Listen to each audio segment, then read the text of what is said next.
إن الحمد لله نحمده ونستعينه ونستغفره ونستهديه ونعوذ بالله من شرور أنفسنا وسيئات أعمالنا من يهده الله فلا مضل له ومن يضلل فلا هادي له وأشهد أن لا إله إلا الله وحده لا شريك له وأشهد أن سيدنا ونبينا محمدا صلى الله عليه وسلم وعلى آله وصحابه أجمعين أمسينا على فطرة الإسلام وعلى كلمة الإخلاص وعلى دين نبينا محمد صلى الله عليه وسلم وعلى ملة أبينا إبراهيم حنيفا مسلما وما كان من المشركين أدوكفون الله ọba tí ọpẹ́ yẹ, ọba tí ọpẹ́ tọ́ sí, àwa tọrọ ọ̀pọ̀lọpọ̀ ìkẹ́ àti àánú àti ìbùkún fún ànábì wa Muhammad sallallahu alaihi wasallam. Ìkẹ́ Allahu kí máa bá kí sì máa bá àwọn ará ilé rẹ̀ àti gbogbo àwọn sàhábà títí fi kan gbogbo àwọn ẹni tí wọ́n máa tọpasẹ̀ rẹ̀ ní ti òdodo fi di ọjọ́ alkiyama. Àdápadà orí ọpẹ́ àti àsọ̀láàt kí ọba adédọ̀bà Allah kó máa ṣe fún ẹnì kọ̀ọ̀kan wa. Àwa kí gbogbo àwa jàmáà pé kákàbọ̀ sí ètò wa ní dédé àsìkò yìí níbi tí a lọ fara wa gẹ́gẹ́ bí ọ̀rọ̀, gẹ́gẹ́ bí wáàsí, gẹ́gẹ́ bí ìtají, gẹ́gẹ́ bí ìṣínilétí. Òun náà ni gẹ́gẹ́ bá ṣe rí tópíkì náà léyìí tí ń jẹ́ pàtàkì àlá lílá nínú ìgbésí ayé ọmọ ènìyàn. Tópíkì tí a mẹ́nu báyìí yóò gbà wá ní àsìkò gan, yóò sì máa wáyé ní ọ̀sẹ̀ọ̀sẹ̀. Eléyìí náà ni àwọn Dimash pẹ̀lú yọ̀dọ̀ Allah kálọ̀ kó ṣe nírọ̀rùn táàfin máa bá àlàyé bọ̀ nípa ọ̀rọ̀ tó jẹ mọ́ ọ̀rọ̀ àlá. Torí tẹ́ ẹ bá gbàgbé àti ṣàdéhùn pé a padà wá mú tópíkì àlá tí a bẹ̀rẹ̀ sí máa ṣàlàyé lérí ẹ̀ ní sísẹ̀ntẹ̀lé lérí gbogbo ohun tí ó bá jẹ mọ́. Ǹjẹ́ lẹ́ni a fẹ́ ṣàlàyé nípa pàtàkì àlá ní ìgbésí ayé ọmọ ènìyàn. Ẹ̀yin ọmọ ìyá mi nínú Islam, Islam tí a ń ṣe báyìí ó jẹ́ ẹ̀sìn kan tó sì ká ní pé ó pàtàkì àlá lílá, ohun tí ó pàtàkì ní ìgbésí ayé àwa tá a jẹ́ mùsùlùmí, ní títorí pé Islam náà tọ́ka wa, ó sì sọ̀rọ̀ nípa ar-ru'ya as-sadiqa, ó sọ̀rọ̀ nípa àlá tó dá, àlá òdodo. Ń bẹ nínú al-Qur'an tí Ọlọ́run bá Allah tó sọ̀rọ̀ nípa àlá, ó sì ń bẹ nínú ọ̀rọ̀ anábíyà Muhammad sallallahu alaihi wasallam tánàbí fi sọ̀rọ̀ fún wa nípa àlá, léyìí tí ó jẹ́ ká mọ̀ pé àlá ohun tó pàtàkì ní ìgbésí ayé ọmọ ẹ̀dá tí mùsùlùmí gbọ́dọ̀ gbọ́ àgbọ́yé ẹ̀, tí mùsùlùmí sì gbọ́dọ̀ gbìyànjú láti lè má ṣe àṣe ètò, láti tútù lè má ṣe àṣejù. Díta fi sọ pé ká má ṣe àṣe ètò, ká sì má ṣe àṣejù náà ni pé ń bẹ nínú wa tó sì ká ní pé a mú àlá kọjá bó ṣe yẹ, ó sì ń bẹ nínú wa tó sì ká ní pé àtẹ̀wá pàtàkì ẹ̀ rárá, àlá ò jámọ́ kankan lójú wa. Ǹjẹ́ kò yẹ ká wá fojú kékeré ká fi mú àlá, kò sì tún yẹ ká tún fojú tó tún gùn jù lọ ká fi ṣe kí ni ká fi mú àlá. A gbọ́dọ̀ tún mú àlá kọjá bí ó ṣe yẹ. Ǹjẹ́ alátàrí yẹn tá a bá wá lálà tó bá jẹ́ àlá dáadáa, ká mọ̀ pé pẹ̀lú yọ̀dọ̀ Allah, àtọ̀dọ̀ Allah ló ti wá. Lálà tó bá da, àlá tó bá da, èèyàn yìí la kì í kóńbì kan, àtọ̀dọ̀ Allah ni ó ti wá. Bó ṣe wá jẹ́ àlá tó da ní tá a bá la tínú wá dùn, tí ò dẹ́rù bà wá, tí ò kó fòyà bá wa, ká mọ̀ pé àlá tó da, ká sì mọ̀ pé wàhíyà juz'un min ajza'i nubuwwa, ká mọ̀ pé ìpín kan ni nínú iṣẹ́ tí a ń fi ránṣẹ́ sáwọn òjíṣẹ́. Ìpín kan ló jẹ́ tá à ń fi ránṣẹ́ fáwọn òjíṣẹ́. Wa min mubashshirati nubuwwa, nínú àwọn ìró ìdùnnú tá à ń mú lọ báwọn ànábì, tí àwọn ànábì ń gbà látọ̀dọ̀ Ọlọ́run Ọba, inú ẹ̀ náà ni àlá dáadáa tá mà lá. Àlá dáadáa ó jẹ́ ìpín kan nínú ìpín iṣẹ́ tá à ń fi rán àwọn ànábì Ọlọ́run. Ó sì ń jẹ́ bákan náà, ó ń jẹ́ ìró ìdùnnú, ọ̀kan nínú àwọn ìró ìdùnnú tá a fi máa ránṣẹ́ sí àwọn ànábì Ọlọ́run. Torí àwọn ànábì Ọlọ́run tẹ́ rí ni àwọn àmàlálà, àlá táwọn bá lá àlá wọn wáàyí ni, iṣẹ́ la fi rán wọn. Àlá táwọn bá lá iṣẹ́ la fi rán wọn. Bal hiya mabdal wahyi, kódà gbogbo àwọn ànábì Ọlọ́run ibi tí ìjà ànábì wọn ti gbé máa ń bẹ̀rẹ̀ kúrò òun náà ni àlá lílá. Ibi tí iṣẹ́ àwọn ànábì Ọlọ́run ti gbé máa ń bẹ̀rẹ̀ kúrò òun náà ni kí wọ́n máa lálà. Wa tasdiq biha haqqun, kí wọ́n sì wá lálà ni kí wọ́n gbàgbọ́ pé tó àlá ìbáyìí látọ̀dọ̀ Ọlọ́run bá ní ọ̀rọ̀ yẹn ló jẹ́ fáwọn ànábì Ọlọ́run. Wala khilafa fiha bayna ahli al-haqqi wad-din, kò sí ìyapa ẹnu kan láàrin àwọn onímọ̀ pé tó àlá táwọn ànábì ńlá báwo ló ṣe jẹ́, kò sí ìyapa lẹ́nu pé àlá òdodo ni, wáàyí sì ló sì jẹ́ fún wọn. Kò sì síyàn kankan tí ó wà tako lé ìbáyìí pé tó àlá táwọn ànábì ńlá pé kì í ṣe wáàyí tí ìbáyìí ṣe tó ṣe ẹni tó kàn wulẹ̀ fẹ́ yà, ẹni tó fẹ́ wulẹ̀ sọ nùfàrẹ̀ tí ń là na anùfàrẹ̀ nìkan náà ló lè ṣe kí ló lè tọ̀nà yẹn. Ǹjẹ́ ká mọ̀ pé àlá bá ṣe rí ni wáàyí ní jẹ́ fáwọn ànábì Ọlọ́run, iṣẹ́ ta fi ń rán àwọn ànábì Ọlọ́run ni láti ibi tí wọ́n ti la débi tó parí sí wáàyí ni, iṣẹ́ ni. Àwa tá wá jẹ́ àwọn ọmọlẹ́yìn ànábì Ọlọ́run gẹ́gẹ́ bí àwa tá a jẹ́ ọmọlẹ́yìn ànábì Muhammad sallallahu alayhi wa sallam, àlátàwọn ọmọ alá yóò máa jẹ́ ìpín kan nínú iṣẹ́ ta fi ń rán àwọn ànábì, kò ní jẹ́ kìí ṣe iṣẹ́ ta fi ń rán àwọn ànábì lódìdí torí pé àwa kìí ṣe ànábì, àmọ́ yóò máa jẹ́ ìpín kan. Á padà wá ṣàlàyé ìdìwọ̀n náà nínú iṣẹ́ ta fi ń rán àwọn ànábì, á ṣàlàyé nígbà tá a bá ti tẹ̀síwájú. Bẹ́ẹ̀ náà bákan náà ó tún jẹ́ ìpín kan nínú ìró òdùnnú ta fi máa ń fi ránṣẹ́ sáwọn ànábì Ọlọ́run. Ǹjẹ́ àlátà abálá tó bá da tó mú ìdùnnú dání nínú ìró òdùnnú ta máa ń fi ránṣẹ́ sáwọn ànábì Ọlọ́run, ìpín kan náà ni ó jẹ́.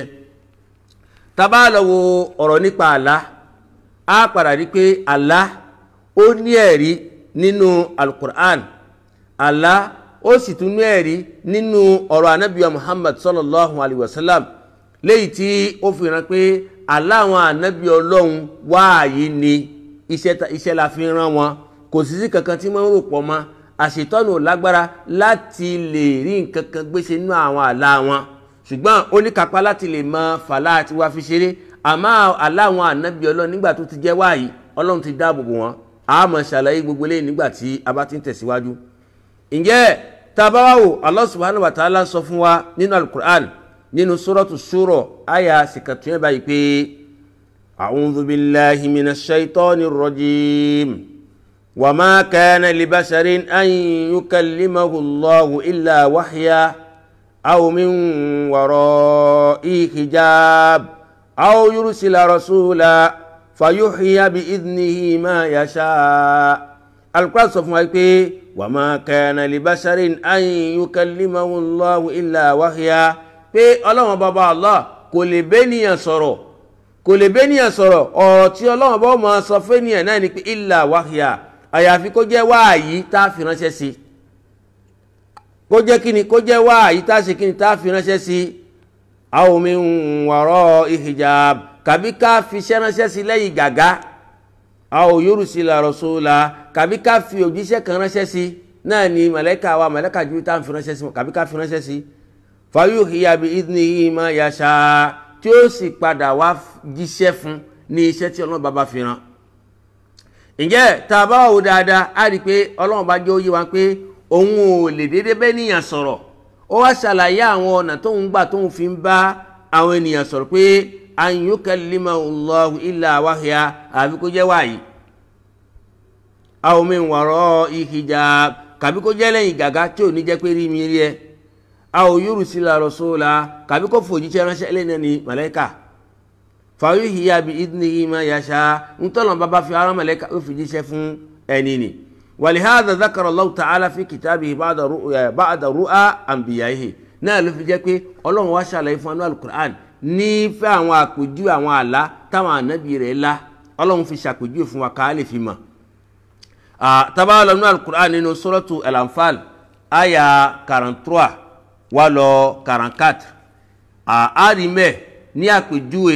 léyìí tí fi ń jẹ́ pé ká mọ̀ pé àwọn ànábì Ọlọ́run Ọba à ń fi wáàyí ránṣẹ́ sí wọn, àlá tí wọ́n lá wáàyí ni, òdodo ni láwọn ànábì Ọlọ́run. Al-Qur'an sọ fún wa nínú suratul Anfal àyà 43 wá lọ 44 báyìí pé idh yurikahumullahu fi manamika qalila ولو أراكهم كثيرا لفشلتم ولتنازعتم في الأمر ولكن الله سلم إنه عليم بذات الصدور وإذ يريكموهم إذ التقيتم في أعينكم قليلا ويقللكم في أعينهم ليقضي الله أمرا كان مفعولا وإلى الله ترجع الأمور. القرآن صفحة إذ يريكهم الله في منامك قليلا. إلى النبي nígbà tí ó fẹ́ bá wọn gèfèrí tó ń bá wọn gèfèrí pò tó jẹ́ pé ẹ fẹ́ jagun láàrin ara yín tó sì jẹ́ pé nínú ìrànwọ́ tí Ọlọ́run bàbá Allah fẹ́ ṣe fún ẹ náà ni pé kíni kó lè jẹ́ lérí wọn kí wọ́n má dẹ́rù bẹ́ẹ̀ kí wọ́n má kó fòyà bẹ́ẹ̀ kó má fi ìrònú wọn sọ́kàn kó má bàa jẹ́ pé kẹ́ wá padà má wá jẹ lérí ogun nínú ogun ni. Ọlọ́run sọ fún Ànábì lẹ́ni tí fi ń sọ̀rọ̀ fún àwọn sahaba rẹ̀ tó kú pé idh yurikahumullahu fi manamika qalila. ìrẹ́ Ànábì ń jẹ́ wọn rántí nígbà tí Ọlọ́run ọba ó jẹ́ olálà alátọwálá idh yurikahumullahu fi manamika qalila. Ọlọ́run wá jẹ́ olálà àwọn tẹ́fẹ́ lọ kojú tẹ́fẹ́ lọ bájà tẹ́fẹ́ lọ bá jagun Ọlọ́run wá fi ràn ọ́ nínú ojú àlá rẹ̀ pé wọn kò pọ̀ ẹni tó pọ̀ ní wọ́n pọ̀ wọ́n jù yín lọ ṣùgbọ́n Ọlọ́run bá fi ń rìn lójú àlá lálà tó lá tọ́lọ́run bá jẹ́ kí òun kó rí pé àwọn ọ̀tá rẹ̀ tẹ́ fẹ́ lọ bá jagun díẹ̀ ní wọ́n Ọlọ́run kéré wọn fún ẹ nínú àlá bó ṣe wá kéré wọn ni walaw arakahum kathira bọ́lọ́run bá lọ fi ràn ọ́ pé wọ́n pọ̀ jù yín lọ lafashiltum ẹ ṣe kí ni ẹ nílè rí jẹ lérí wọn wala tanazatum ẹ sì nílè lọ́kọjú wọn ìyapa wà ẹ̀rọ àwọn kan sọ pé wọ́n pọ̀ jù wá lọ àfẹ́ lọ àwọn kan sì fẹ́ tẹ̀lé ẹ àwọn kan fẹ́ lọ jagun ni àwọn kan sì máa fà sẹ́yìn látara pé wọ́n pọ̀ jù wá lọ wọ́n pọ̀ jù wá lọ. Ọlọ́run wá ní Ọlọ́run mọ̀ọ́mọ̀ ó jẹ́ kí wọ́n kéré lóǹkà ó fi rìn lójú àlá wọ́n sì kéré lóǹkà lójú àlá. Ọlọ́run wá ní tá a bá lọ fi wọ́n fi rìn ọ́ lójú àlá pé wọ́n pọ̀ jù yín lọ ẹ padà fail ẹ sì ní ìyapa ẹnu láàrin ara yín. Àwọn sàhábà díẹ̀ tó wà pẹ̀lú rẹ ni ó tún ní wọn lódìdí. Ọlọ́run wá sọ pé wala tanaza'tum fil amr walakinna Allaha sallama ṣùgbọ́n Ọlọ́run bá ó fi ẹ́ mọ̀nà àláfíà ọ̀nà tí ò ní mú wàhálà bẹ́ẹ̀ ló ṣe ní kó láàláàní lójú àláàní tó fi rí pé tó àwọn ọ̀tá tẹ́fẹ́ lọ kojú wọn o èèyàn kékeré ni wọn ò pọ̀ tó yín Ọlọ́run wá sọ pé innahu alimun bidhati sudur Ọlọ́run lóhun ohun tí ń bẹ lọ́kàn fún kálukú Ọlọ́run wá sọ pé wa idh yurikumuhum idh iltaqaytum fi a'yunikum qalila wa idh yurikumuhum nígbàtí Ọlọ́run bá ń jẹ́ kẹ́ máa rí wọn idh iltaqaytum nígbàtẹ́ wá pàdé ẹ̀rí pé ayé àkọ́kọ́ ṣàlàyé fún wa lálàá tọ́lọ́run bá jẹ́ kánàbí ńlá tí wọ́n rí ọ̀tá pé wọ́n kéré sí àwọn òǹkà wọn kéré sí àwọn Ọlọ́run ti kọ́kọ́ ṣàlàyé fún pé ìdí tá a fi ṣe bẹ́ẹ̀ ó ṣàlàyé lẹ́yìn náà ayà tó wá tẹ̀lé tó yẹ kàràǹkà tọ́lọ́run sọ pé Ọlọ́run sọ pé wà idh yurikumuhum idh iltaqaytum Ọlọ́run nígbà tí òun wá ń fi ràn wọ́n nígbà tẹ́ pàdé fi a'yunikum ní ojú yín qalila ẹ̀rín wọn ní òkà kékeré wa yuqallilukum fi a'yunihim bẹ́ẹ̀ náà bákan náà ó sì ń fi òǹkà tí yín náà ó ń jẹ́ kó máa kéré lójú wọn ó ń jẹ́ kí òǹkà wọn kó máa kéré lójú tiyín ayé Ànábì àtàwọn sàhábà rẹ̀ ó sì wá jẹ́ kí òǹkà àwọn gẹ̀fẹ̀ kó òǹkà tí yín náà kó máa kéré lójú tiwọn náà èyí ni lójú ayé ni kìí ṣe lójú àlá lójú ayé kìí ṣe lójú àlá Ọlọ́run sọ pé liyaqdiyallahu amran kana maf'ula Ọlọ́run ní kí òun lè mú dé òǹgóńgó ihun tá a ti pinnu tá a ti fẹ́ kó ṣẹlẹ̀ náà ni pé kẹ́ jẹ lérí wọn kí Islam kó lè máa lọ wájú wa ila Allahi turja'ul umur bó ṣe yẹ kí nǹkan rí ni ẹ bó bá wá lọ títí gbogbo nǹkan ọ̀dọ̀ Ọlọ́run náà ni ó padà sí. Ǹjẹ́ kí la fẹ́ lò tá a fi mú àyà ibà ìwà náà ni àlá tí Ànábì lá sallallahu alaihi wasallam tọ́lọ́run bá fi òǹkà wọn ó fi hàn Ànábì lójú àlá pé òǹkà kékeré ni wọ́n kí ìfọ̀kànbalẹ̀ lè wà fáànàbì kó sì lè wà fáwọn sàhábà kí wọ́n lè lọ kojú àwọn ọ̀tá torí pé tí wọ́n bá rí wọn lóǹkà tó pọ̀ bí wọ́n ṣe wà lóòótọ́ torí pé lásìkò náà wọ́n pọ̀ ju àwọn mùsùlùmí lọ ṣùgbọ́n Ọlọ́run ò fẹ́ kí àwọn mùsùlùmí kí wọ́n tàdí sẹ́yìn Ọlọ́run máa mọ̀ pé òun ó ràn wọ́n lọ́wọ́ bí wọ́n ṣe pọ̀ ju àwọn tó jẹ́ mùsùlùmí lọ ni wọ́n jẹ́ lérí wọn Ọlọ́run wá ń fi òǹkà wọn fi hàn Ànábì lójú àlá pé kékeré ni wọ́n Ànábì lè fi ṣàlàyé fáwọn sàhábà gbà táwọn sàhábà rí pé òǹkà wọn ò pọ̀ àwọn náà fi tẹ̀lé ànábì lọ́lọ́run ṣe sọ pé tó tá a bá lọ fi òǹkà wọn fi ràn yín gẹ́gẹ́ bí wọ́n ṣe wà ní láfàṣẹ́lítùm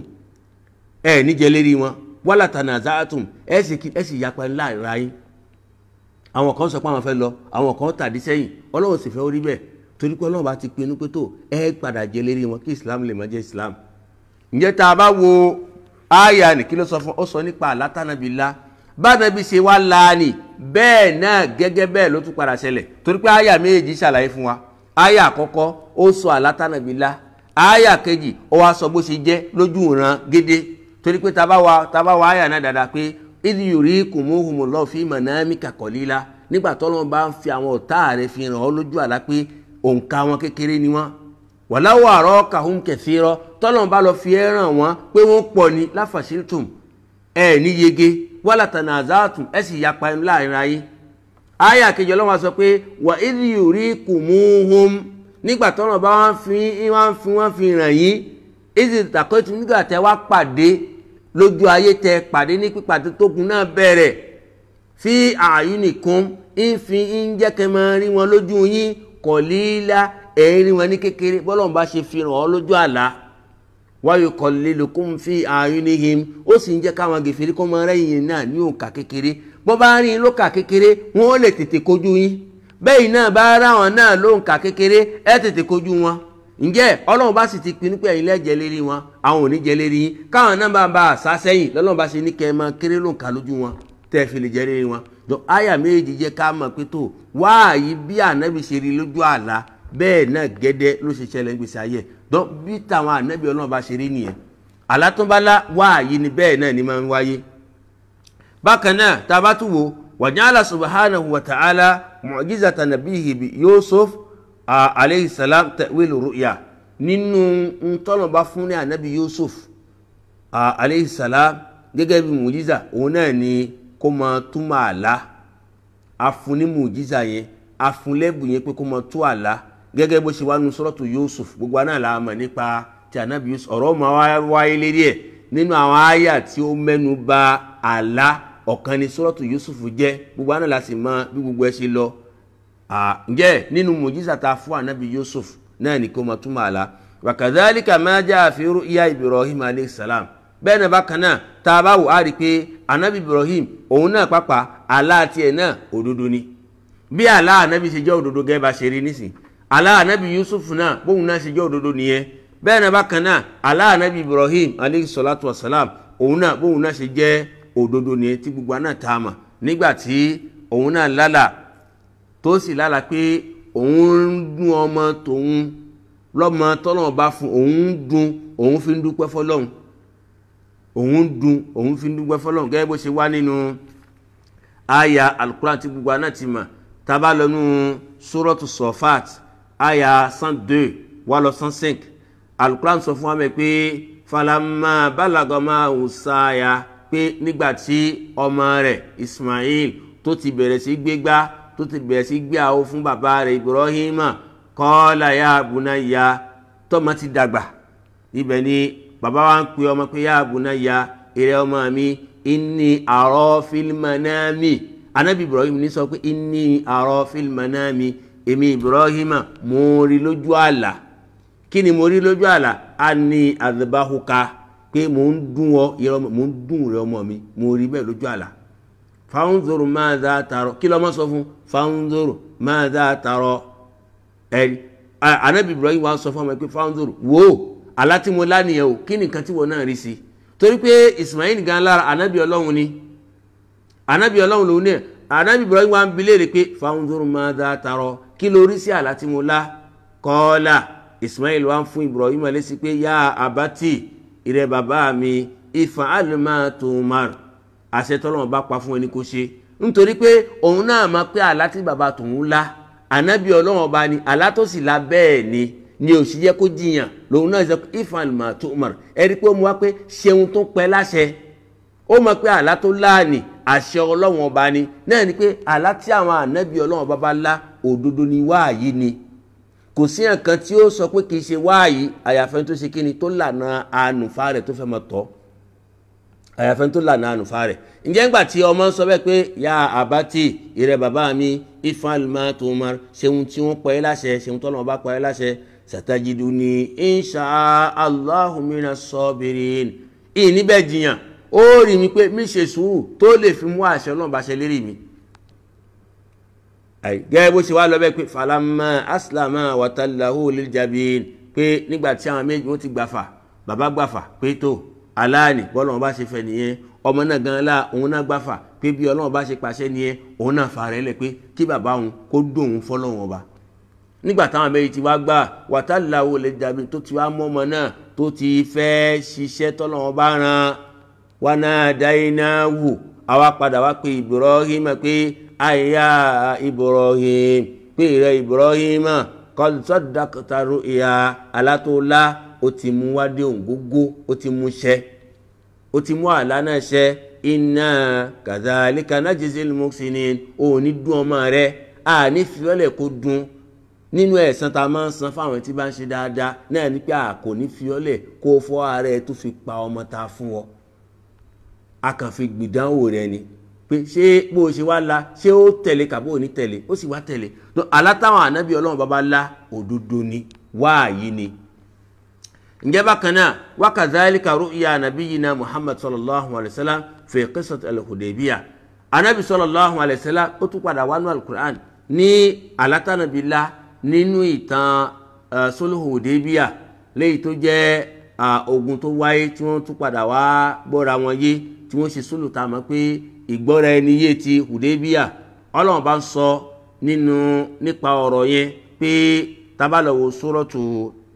suratul Fath aya 27 Al-Qur'an sọ fún wa pé walaqad sadaqa Allahu rasulahu ar-ru'ya bil haqq. Ọlọ́run bá ní làkọ́dé láàmù yẹn náà ni láàmù kọ́sàm Ọlọ́run ní òun búra pé qad sadaqa Allahu rasulahu ar-ru'ya bil haqq pé Ọlọ́run bá ní òun ṣe kí ni sadaqa Allahu rasulahu bil haqq òun fi àlá tí ànábì rẹ̀ tó lá òun fi múlẹ̀ pé òdodo ni àná tí ànábì rẹ̀ lá òun fi múlẹ̀ pé òdodo ni kí ló fà tọ́lọ́run bá fi múlẹ̀ fànàbí pé àlá tó lá ní òdodo ni náà ni pé ànábì lálà pé àwọn gba Mákà àwọn sì dé Mákà àwọn tawaf àwọn ṣe gbogbo ohun tí èèyàn ń ṣe nígbà tí èèyàn bá lọ sí ájì àwọn ṣe gbogbo ẹ̀ ìgbà tánàbí wá sọ fún àwọn sàhábà wípé bí mo ṣe lálàá ní o pé mo rí lójú àlá pé báyìí pé a lọ Mákà o torí pé àwọn mufassiri wọ́n sọ pé kana Rasulullah sallallahu alaihi wasallam qad ra'a fi manami anabiri annahu dakhala Mákà pé òun wọ Mákà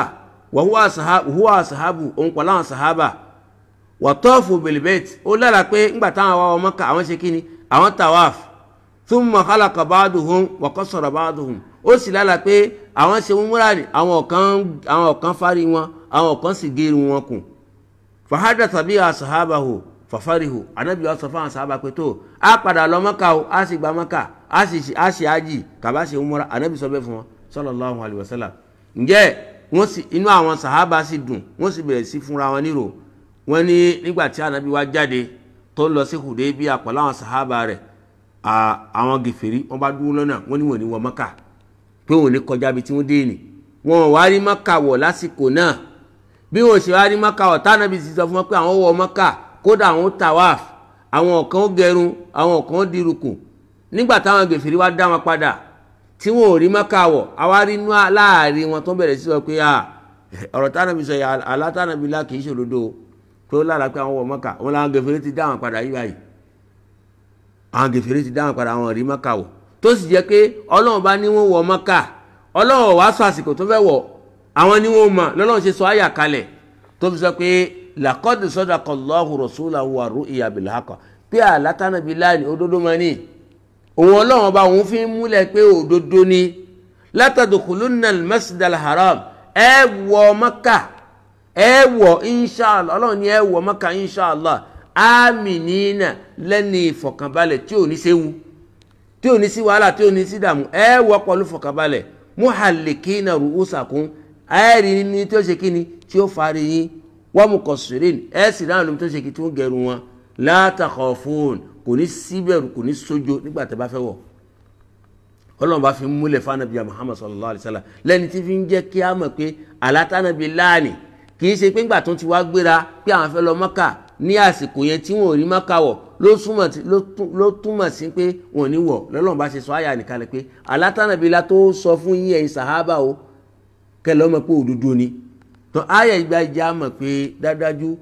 alátàwọn ànábì bá la wáàyí ni òdodo sì ni kì í yídà bó bá ṣe la bẹ́ẹ̀ náà ní í ṣẹlẹ̀ ní ìgbésí ayé wọn. ǹjẹ́ gbogbo àná láti wá rí pé tó alukur'an ó mẹ́nubà àlá a mú àwọn àpèjúwe níwá ká lè fi mọ̀ pé tó àlá ń tá alukur'an mẹ́nubà ni ká sì túmọ̀ bákan náà pé tó àwọn ànábì Ọlọ́run ọba àlá tó bá lá wáàyí ni àwa tá a jẹ́ ọmọ ènìyàn àlá tá a bá ńlá yóò máa jẹ́ ìpín kan nínú iṣẹ́ tá à ń fi ránṣẹ́ sí àwọn ànábì yóò sì tún máa jẹ́ ìpín kan nínú àwọn ìró òdùnnú tá à ń fi ránṣẹ́ sí àwọn ànábì Ọlọ́run ń ta gbọ́dọ̀ gbọ́yé lérí ọ̀rọ̀ tá a sọ débi tá a sọ dé ìgbà yìí lọ́wọ́lọ́wọ́ báyìí nìyẹn. ǹjẹ́ lẹ́yìn náà tá a bá tún padà sínú súnà ànábì Muhammad sallallahu alayhi wa sallam á tún padà rí pé súnà ànábì náà tún padà sọ̀rọ̀ nípa àlá. kódà nínú kan àkọ́kọ́ anna awwal ahwali nabiyyin arru'ya salihah nínú kan àkọ́kọ́ tọ́lọ́run bá fi máa ń fi iṣẹ́ ránṣẹ́ sí àwọn ànábì rẹ̀ náà ní àlá dáadáa fìnọ́ọ̀mù tí wọ́n rí lójú ìran.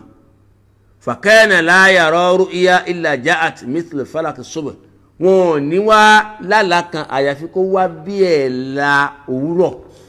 yóò wá bí ẹ̀la òwúrọ̀ ẹ̀rí yóò mọ̀ kò ní sí ìdàrú kan mẹ́ kò ní sí dàrúdàpọ̀ kan mẹ́ kò ní sí dàrúdàpọ̀ ọ̀rọ̀ náà yóò yé gẹ́gẹ́ bí àfẹ̀mọ́jú bí ṣe máa ń wá tí nǹkan máa ń clear tó kùkùn ó lọ tẹ́ ẹ̀ ní rí òkùnkùn kan tẹ́ ẹ̀ ní kankan tí ó pamọ́ tí gbogbo ọ̀hún hàn sí báyìí bẹ́ẹ̀ náà làwọn ànábì máa ń la tí sì máa yé àwọn àtàjẹ́ nìyàn alìlálà àrántí bẹ̀rẹ̀ ànírántí parí kàbá rántí parí ànírántí bẹ̀rẹ̀ kàbá ládébì kan ànírántí parí kàbí kàtẹ̀wá la kájí ká má rántí kankan mọ́ kàbí kàtẹ̀wá la kí kankan mọ́ yé wa ṣùgbọ́n àwọn ànábì ọlọ́mọba tí wọ́n máa ń yé máa ń clear wọ́n ò rántí kó láti bẹ̀rẹ̀ wọ́n rántí àárín wọ́n rántí parí gbogbo ẹni ó clear ni ó sì yé wọn bí táwọn ànábì ṣe máa rí nìyẹn ó sì wà bẹ́ẹ̀ nu súnà tánàbí ṣàlàyé fún wa. amma ru'yal mu'min ǹjẹ́ àlá tí ó tún wá nu súnà pé àlá tí mùmí ni ó máa lá fahiya juz'un min sittati wa arba'ina juz'a yóò máa jẹ́ ìpín kan nínú kíni sita wa arba'ina nínú 46 tá a bá pín iṣẹ́ tá a máa fi ránṣẹ́ sáwọn ànábì Ọlọ́run bá ẹ̀rí tá a mọ̀ ní wáyé ni tá a bá pín sí 46 àlá tó gbàgbọ́ òdòdó máa lá yóò máa jẹ́ une partie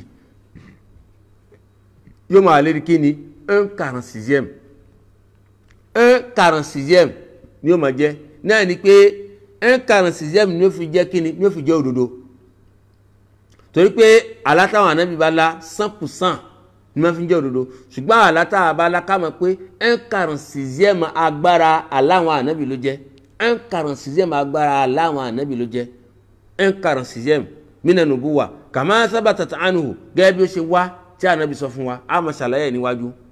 wàhíyà min mubashirati nubuwa súnà tún fi nílẹ̀ pé ní ọ̀kan ló tún jẹ́ nínú àwọn ìròdùn tá à ń fi ránṣẹ́ sáwọn ànábì Ọlọ́run Ọba wa ba'ith khair ó sì jẹ́ kankan tí ìmọ̀ mú dáadáa dání ó sì mọ́ mú fọkànbalẹ̀ dání nígbà tí wọ́n bá lálà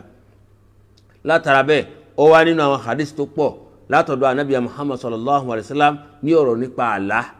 ẹ̀rí àwọn hadith tó ṣàlàyé mélòó ni àlá pín sí hadith wa tó ṣàlàyé bákan náà wa anna ma yarahu al-insan fi manamihi min ar-ru'ya al-haq ó sì wá ṣàlàyé fún wa pé tó nínú àlá táwọn ọmọ ènìyàn tá a máa lá yóò máa bẹ́ẹ̀ tó yẹ pé àlá dáadáa ni àlá kíni àlá dáadáa ìpín kan nìyẹn yóò máa bẹ́ẹ̀ ní hadith nafs ní ohun tá a bá rò tí ń jẹ́ ìrònú wa yóò máa wá gẹ́gẹ́ bí àlá eréṣì kejì àlá nìyẹn wa minhu tahawil shaitan ìpín kẹta náà ni eré tí àṣetọ́n kàbálìjẹ̀nu yóò máa fi wá ṣe lójú ran eré tí àṣetọ́n ó máa fi wá ṣe lójú ran ìpín kẹta ni tó àlálílá ó wà lérí ọ̀nà mẹ́ta ni tá a máa wá ṣàlàyé gbogbo ẹ̀ nígbà tó bá yá ó wà lérí pé kí ni kó jẹ́ àlá dáadáa tí ó fà wá mọ́ra tí ó wù wá tí inú ọ dùn tí ò ní kó bẹ̀rù dání tí ò ní kó fẹ̀yà dání àlá dáadáa ọ̀kan nìyẹn. elékejì àlá náà ni ihun tá à ń rò tí ó wọ̀ wá gẹ́gẹ́ bí àlá a máa ṣàlàyé ṣùgbọ́n àpèjúwe tá a lè fúnra wa náà ni pé gẹ́gẹ́ bí àwọn ọmọdé tó bá sáré kiri lọ́tún sáré lọ́sàn-án ó sáré sọ́tún ó sáré sósì wọ́n bára wọn ṣeré gbé wá gbé lọ nígbà tó bá lọ sùn tó bá wà lójú oorun yóò mọ̀ á ṣe hàn lójú àlá gbé wá gbé lọ gbé fún mi kódà yóò sunkún gbogbo eléyìí ní nǹkan tí ó ti jókòó sí lọ́kàn lọ́sàn òun ló wá ní wàhálà láàpin ní hadithu nafs apá kẹta náà ní kíni kí àṣetọ́nù kó máa fọpọlọ wa ṣeré ẹ̀rí kó máa wá sí kó máa gbé àwọn nǹkan ìbẹ̀rù nǹkan ìfòyà nǹkan ìbànújẹ́ kó máa gbé wá bá wa lójú àlá táwa ó máa la gẹ́gẹ́ bí pé àlá ni ẹ̀rí á máa la lálà tó eléyìí ni náà ìpín kẹta nìyẹn gẹ́gẹ́ bá nàbí ṣe ṣàlàyé fún wa táwọn wá mú àlàyé gbogbo ẹ̀ wá bẹ́ẹ̀ náà bákan náà àwọn hadith wà tó ṣàlàyé nípa àlá tá a máa lá pé alálà àrí ànábìá Muhammad sallallahu alayhi wa sallam ṣé èèyàn bá lálà tí a bá rà nàbí sànàbí náà nìyẹn sì rí kàbí nǹkan míì àwọn hadith wà tó ṣàlàyé fún wa bàbá wa lálà tá a bá rà nàbí ṣé ànábì gangan la rí ni pẹ̀lú ìrí ànábì báwo la ṣe mọ̀ pé ànábì la rí báwo la ṣe mọ̀ pé kìí ṣe ànábì bẹ́ẹ̀ lọ àwa ṣàlẹ̀ gbòòlé ni bẹ́ẹ̀ náà bákan náà a padà túrí pé nínú àwọn àlá òun náà ni pé kí ni ká lálà ká sọ pé arú ọlọ́run ṣé èèyàn sì máa ń lálà arú ọlọ́run ṣé èèyàn máa ń rárá arú ọlọ́run gbogbo eléyìí náà la ṣàlàyé fara wa bẹ́ẹ̀ náà bákan náà àwọn hadith tí ó tún wá tó ṣàlàyé nípa àwọn ẹ̀kọ́ nígbà tí a bá lálà àwọn ẹ̀kọ́ wo la gbọ́dọ̀ ní ẹ̀kọ́ wo ni mùsùlùmí gbọ́dọ̀ ní nígbà tó bá lálà tó bá rí nǹkan tó da kí ló gbọ́dọ̀ ṣe tó bá lálà tó bá rí nǹkan tí ó da kí ló gbọ́dọ̀ ṣe bẹ́ẹ̀ náà bákan náà àwọn hadisi pọ̀ tó wáyé tó ṣàlàyé fún wa ní ìtumọ̀ àlá báwo la ṣe ń túmọ̀ àlá gbà ẹ̀rí báwo la ṣe ń túmọ̀ àlá gbà hadisi wá tó pọ̀ tó sọ bẹ́ẹ̀ náà bákan náà àwọn hadisi wá tó ṣàlàyé fún wa nípa ìdájọ́ àlá ìdájọ́ àwọn àlá níbi pé kí ni ìdájọ́ ká máa fàlá purọ́ ká máa fàlá jẹun kàbí tíyàn bá lálà tíyàn sì máa ń wá ìtumọ̀ àlá bí tí ó sì lẹ́tọ̀ bẹ́ẹ̀ nínú Islam ṣé àlá tíyàn bá túmọ̀ rẹ̀ fihàn ṣé ń ṣẹlẹ̀ ń gbèsè ayé ẹni kàbí kò ṣẹlẹ̀ ń gbèsè ayé ẹni kí làwọn májẹ̀mú tá gbọ́dọ̀ rí lára ẹni tó lè tú àlá fún ni torí pé kì í ṣe gbogbo yẹn ló lè tú àlá májẹ̀mú wò là ń rí lára ẹni tó lè tú àlá fún ni gbogbo ẹ̀ láṣàlẹ̀ fara wa tàbá bára wa ká lọ àti bẹ́ẹ̀ lọ nínú àwọn ẹ̀kọ́ anabi Muhammad sallallahu alayhi wa sallam torí àfẹ́ pẹ́ lérí ètò wa púpọ̀ anabi sallallahu alayhi wa sallam anabi sọ fún wa pé nínú ọ̀pọ̀ gbàlà anabi máa ń sọ gẹ́gẹ́ bó ṣe wá nínú hadith tí imam wa Bukhari tó gbọ̀ wá fún wa tabalo hadith 2275 imam wa Bukhari ó ní anabi Muhammad sallallahu alayhi wa sallam gẹ́gẹ́ bá àwọn sahaba ṣe gbà pé a máa sọ fáwọn sahaba pé hal ra'a ahadun minkum ru'ya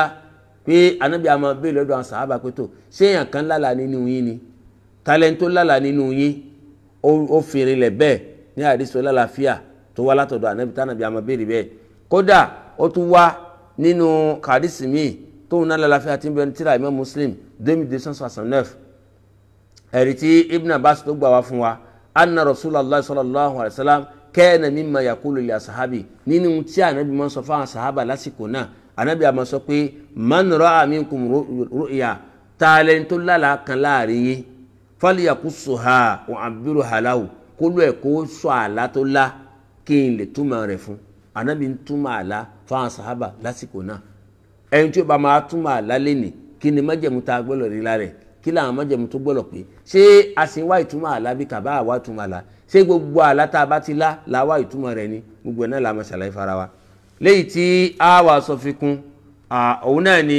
hadith anabi míì tí àbúrò tó gbà wá hadith yìí báyìí òun a bá lọ́nu tíra Imam Malik inú Muwatta a bá hadith náà mẹ́ nínú ìdíyelé kejì ojú ewé 957 a bá mẹ́ hadith tí ó lálàáfíà ni nọ́mbà hadith náà ni 5017 nínú tíra Imam Malik Muwatta a bá mẹ́ ǹjẹ́ àbúrò àgbà fún wa pé anna Rasulullah sallallahu alayhi wa sallam kana idha nsarafa min salati al-ghada pé tí anabi bá kí wọn àsùbáàbù ṣe fáwọn sàhábà anabi bá kí wọn àsùbáàbù ṣe fáwọn sàhábà yakul ìmọ̀ sọ fún wọn yìí pé hal ra'a ahadun minkum al-layla ru'ya ṣé mọ́júmọ́ èní tá a fi wá ṣùbà ṣé èèyàn kan lálà nínú yín anabi a máa béèrè bẹ́ẹ̀ fayakul yóò máa sọ pé innahu laysa yabqa ba'di minan nubuwa pé kò sí nǹkan kan tó kù tí ó máa já anabi mọ́ o kò sí nǹkan kan tó kù tí ń jẹ mọ́ ìjà anabi mọ́ illa ar-ru'ya salih àfi àlá tó dáa tí mùmínì ó máa lá anabi sọ bẹ́ẹ̀ àfi àlá tó dáa tí mùmínì ó máa ṣe kí n tí mùmínì ó máa lá anabi sọ bẹ́ẹ̀ sallallahu alayhi wa sallam. bẹ́ẹ̀ náà bákan náà àfáwà ibn Abdul Barr àwọn wa sọ pé wa hadha al-hadith pé àwọn hadith taari yẹn yadullu ala sharafu ilmi ru'ya ń tọ́ka wa lérí ọlá lérí yìí tó wà fún ìmọ̀ àlá wa fadliha àti ọlá tí ń bẹ fún ìmọ̀ àlá li annahu sallallahu alayhi wa sallam torí pé anabi tẹ̀rí yẹn innama kana yasal anha lituqassa alayhi anabi náà ni a máa béèrè lọ́dọ̀ àwọn sàhábà pé ṣé àǹkan lálà kí wọ́n lè ṣàlàyé kí wọ́n lè sọ àlá tí wọ́n lá wáyò àbúrò ha kánábì lè fi túmọ̀ rẹ̀ fún wọn lè yálà máa sàhábà wò kayfal kalam fi tawiliha káwọn sàhábà náà lè mọ bẹ́ẹ̀ ṣe ń túmọ̀ àlá. walihadha qala al-imam Malik sọ fún wa látara ọ̀rọ̀ ni pé ar-ru'ya pé ẹ̀rí àlá lílá juz'un min ajza'i nubuwwa ìpín kan ni nínú àwọn iṣẹ́ tá à ń rán sáwọn ànábì ọlọ́run fala yatala'ab bin nubuwwa kò sí eré níbi ọ̀rọ̀ iṣẹ́ tá à ń rán sáwọn ànábì ọlọ́run torí pé ta bá ti pè pé iṣẹ́ tá à ń rán sáwọn ànábì ọlọ́run ó jẹ́ pé iṣẹ́ ọlọ́run ni ǹjẹ́ tá a bá wá lálà tó jẹ́ àlá tó da ìpín kan ni nínú iṣẹ́ tá à ń rán sáwọn ànábì ọlọ́run tó kì í ṣe kan tá a fi ń ṣeré ihun tó lọ́lá ni ihun tá a gbọ́dọ̀ pàtàkì ni nígbà tá a bá ti mọ̀ pé ìpín kan ló jẹ́ nínú iṣẹ́ tá à ń fi ránṣẹ́ sáwọn ànábì ọlọ́run ìdí tá a gbọ́dọ̀ pàtàkì ẹ̀ kì í ṣe ohun tá a fi ṣeré kì í ṣe ohun tá a fi yẹn lẹ̀ tí ó máa fọpọlọ wa fi ṣeré tí ó máa tọ́ wa sérí bí ó ṣe yẹ náà ló ṣe káwa náà ká farabalẹ̀ gbogbo bá ṣe ń ba lọ tá a máa ṣàlàyé fara wa ní dimash lórí ọ̀rọ̀ àláyé báyìí kí á gbìyànjú ká máa bára wa ká lọ èyí tí ò bá yé wa mẹ́ ká béèrè gbogbo ẹ̀ náà láti ṣàlàyé lẹ́kùnrẹ́rẹ́ torí gẹ́gẹ́ bá ṣe sọ tópìkì báyìí yóò gbà wá láyè kódà a máa sọ bẹ̀ títí bóyá Ramadan tí mo bá wa lẹ́nu ẹ̀ ó súnmọ́ kí Ramadan tí mo kọ́ bá wa lẹ́nu ẹ̀ torí pé yóò tó mú wa wọnú báàbù kìtáàbù ruh yóò mú wa wọnú ọ̀rọ̀ nípa ẹ̀mí ní títorí pé èyí á máa sùn tí ó lálà tí ó rí òkú èyí á máa sùn tí ó lálà tí ó rí òkú lókú tó ti kú ṣé èyí á máa sùn tí ó lálà tó bá rí òkú tó ti kú tó bá sọ̀rọ̀ ṣé ọ̀rọ̀ tí wọ́n sọ ní ṣó sì nítumọ̀ ní Islam ṣó nípa kan ṣé Islam sọ ṣé Islam ṣàlàyé àlàyé pọ̀ rẹ́gẹ́dẹ́ lérí ẹ̀ àlàyé pọ̀ rẹ́gẹ́dẹ́ lérí àwọn hadisi pọ̀ lérí rẹ́gẹ́dẹ́ lérí ẹ̀ tó fi hàn wá pé tó àmọ́ wáyé bẹ́ẹ̀ tí nígbà tá a bá sùn ẹ̀mí wa ní lálà ẹ̀mí wa ó sì máa pàdé ẹ̀mí àwọn tó ti kú tí ò sí láì fi mẹ́ ṣùgbọ́n ó kàn ní àkíyèsí ó ní àwọn ìmọ̀nà kan àwọn àlàyé kan tí a gbọ́dọ̀ mọ̀ kó má bàa fi ṣìnà kó má bàa ṣe kíni kó má bàa ṣì rẹ̀ lọ́nà kó sì má sọnù kó má gbọ́ àgbọ́sódì kí Allah kó ṣe dáadáa fún wa. ǹjẹ́ látara bẹ́ẹ̀ ká mọ̀ pé àlá tí mùmínì ó máa lá gẹ́gẹ́ bá Ànábì ṣe sọ pé tó jẹ́ àlá dáadáa ká mọ̀ pé ìpín kan nínú ìpín tí a fi ń ránṣẹ́ sí àwọn ànábì Ọlọ́run bẹ́ẹ̀ náà bákan náà ó sì jẹ́ ìpín kan nínú àwọn ìró ìdùnnú tá a máa fi ránṣẹ́ sí àwọn ànábì Ọlọ́run. àfáàwà Al-Qurtubi àwọn ń ṣàlàyé nínú tírà wọn nígbà tí wọ́n ń bá àlàyé bọ̀ wọ́n sọ fún wa pé war-ru'ya pé ẹ̀rí àlá halatun pé ìgbésí kan ni sharifa ìgbésí iyì ni ìgbésí iyì kan ni wa manzila ó sì jẹ́ ipò kan rọ̀fíyàn ipò kan tó ga tí a bá ń lálà tí ń jẹ́ àlá tó da kó mọ̀ pé oore ni kó sì mọ̀ pé ọlá ni kó mọ̀ pé ipò kan ni ní àlá tí a bá lá tó bá jẹ́ àlá tó da torí bẹ́ẹ̀ bá sọ pé ìpín kan ló jẹ́ nínú iṣẹ́ tá à ń fi ránṣẹ́ sí àwọn ànábì Ọlọ́run tá a náà tàbá wá ń lálà ó jẹ́ kí ni iṣẹ́ tí Ọlọ́run bá ń fi ránṣẹ́ sí wa ni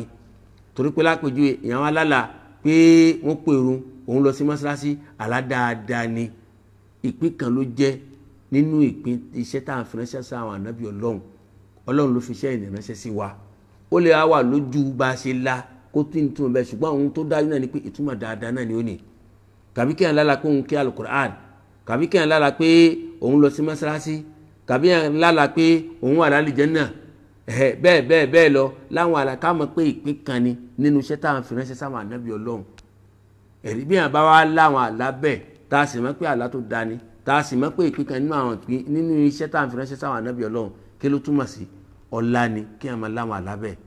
ipò ni ó sì jẹ́ ipò tó ga ó jẹ́ ọlá ó jẹ́ oore tó dání kí ọba adẹ́dọ̀bà Allah kí ó fún wa ní àgbọ́yé eléyìí báyìí a ní kí a bẹ̀rẹ̀ àlàyé lérí ẹ̀ kí a lè fi ríran ní ìríran tí kò ní ṣì wá lọ́nà lérí ọ̀rọ̀ àládé ọ̀rọ̀ pọ̀ tí a sọ fara wa inshallah léyìí tí yóò máa jẹ́ ọ̀rọ̀ tí ń bọ̀ òun náà ni kí là ń pè lálà kí ni à ń pè ní àlá nínú èdè bẹ́ẹ̀ náà bákan náà nínú Islam wa kí là ń pè lálà àti kí ni àwọn nǹkan tí ó rò pọ̀ mọ́ òun la máa yanjú fara wa ní ọ̀sẹ̀ tí ń bọ̀ ní ọjọ́ ọ̀sẹ̀ tí ń bọ̀ pẹ̀lú yọ̀dọ̀ Allah kí ọba adẹ́dọ̀bà Allah kó ṣọ́wádìí ìgbà náà kí ó sì já ju ìgbà náà lọ kó já ṣe ọ̀pọ̀lọpọ̀ ìgbà náà láyé wala hawla wala quwwata illa billahi al-aliyyil azim àyíbámọ̀ bóyá ìbéèrè wà lérò ọ̀rọ̀ tí a sọ á fi bí ìṣẹ́jú 5 lẹ̀ fún wa bàbá rẹ̀ tí ó bá fẹ́ béèrè inshallah kí ọba adẹ́dà kó ṣe nírọ̀ ǹjẹ́ gẹ́gẹ́ bá a ṣe sọ ní ọ̀sẹ̀ tí ń bọ̀ a ṣàlàyé fara wa nípa kí là ń pè ní àlá nínú èdè bẹ́ẹ̀ náà bákan náà nínú Islam kí là ń pè lálà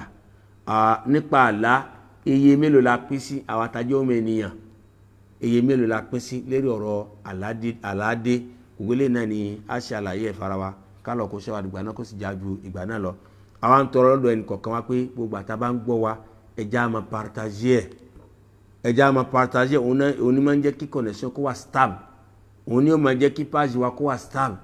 gbogbo àtà bá sì ń partager yóò máa jẹ́ dáadáa fún wa yóò tún máa jẹ́ gbogbo ẹni tó bá wà lérí kíní ọ̀rẹ́ wa káwọn náà kí wọ́n lè máa rí káwọn àǹfààní báyìí kí wọ́n lè kárí torí èyí táwa mọ̀ à ń gbé sáfẹ́fẹ́ ìrànwọ́ táwa náà ta tó lè ṣe fún wa náà ni pé ká máa pín bàbá ṣe ń pín àwọn náà máa gbàládá bí pé àwa náà là ń sọ Allah ṣe dáadáa fún wa tábà sì tún pín bákan náà ká tún mẹ́ẹ̀mí ẹ̀ torí wọ́n ní nǹkan tí ń jẹ́ kí page kó wà ìkìlúgbé kó wà stabilize nìyẹn tó yẹ pé kò ní máa ní ìdààmú pípọ̀ fún wa ẹ̀rí ká dákun tó tó Allah ká mẹ́ẹ̀mí ẹ̀ ká sì máa partager ẹ̀ Ọlọ́run ó ṣe dáadáa fún wa gbogbo àwa tábà ẹ̀mí ẹ̀ o tábà ń partager ẹ̀ o Ọlọ́run máa dùn wá nú Ọlọ́run máa kò ní jẹ́ ká máa bànújẹ́ yóò gbogbo àtàbá tí ń partager báyìí yóò fi máa gbé ìbànújẹ́ kan kó fún wa tàbá ń partager yóò fi máa gbé ìbànújẹ́ kan kó fún wa tàbá ẹ̀mí ẹ̀ yóò fi máa jẹ́ kí dáadáa kan kó máa dé sí gbèsè ayé fún wa kálọ̀ kó síbẹ̀ fún wa kó síbẹ̀ fún wa la hawla wala quwwata illa billahi al-aliyyil azim nam tí ìpè kan ò bá wọlé kàbí ìbéèrè kan ò bá sí náà ibi tí a dọ̀rọ̀ wa dúró sí ní tí a tó fi máa pàdé nígbà míì wa sallallahu ala sayyidina Muhammad wa ala alihi wa sahbihi ajma'in subhanaka allahumma bihamdik ashhadu an la ilaha illa anta astaghfiruka wa atubu ilaik naam yuta da dúró sí náà ni subhanaka allahumma bihamdika ashhadu an la ilaha illa anta astaghfiruka wa atubu ilaik